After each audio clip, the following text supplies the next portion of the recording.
Assalamualaikum warahmatullahi wabarakatuh. Apa kabar semuanya? Mudah-mudahan sehat. Hari ini saya bekerja di rumah sesuai dengan anjuran pemerintah kita untuk menghindari keramaian. Tapi kita tetap harus tentunya menjalankan kegiatan-kegiatan kita secara baik juga. Nah, ini kami dalam rangka tim penggerak PKK di mana kita mempunyai kader-kader sampai dengan di desa-desa.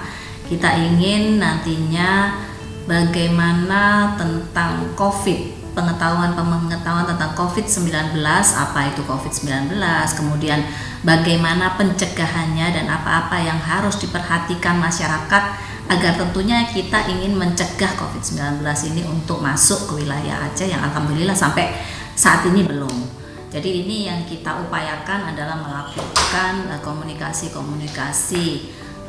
video call saya dengan ibu-ibu ketua tim penggerak PKK di kota kabupaten terkait misalnya saat ini pemerintah mengeluarkan himbauan untuk tidak ada kegiatan belajar mengajar di sekolah-sekolah selama 2 minggu. Nah, kenapa itu dilakukan?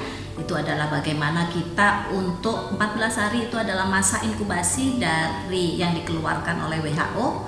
Kemudian 14 hari kita gunakan juga untuk memotong rantai penularan agar supaya anak-anak ini nantinya tidak tertular. Yang pertama, yang kedua, anak-anak juga tidak menularkan kepada anggota keluarga yang di rumah.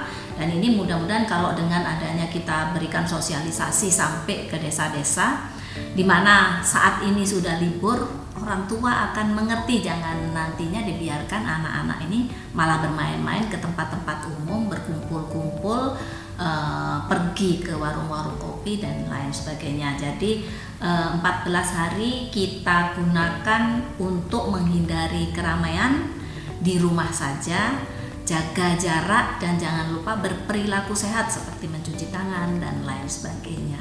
Oke, terima kasih. Assalamualaikum warahmatullahi wabarakatuh.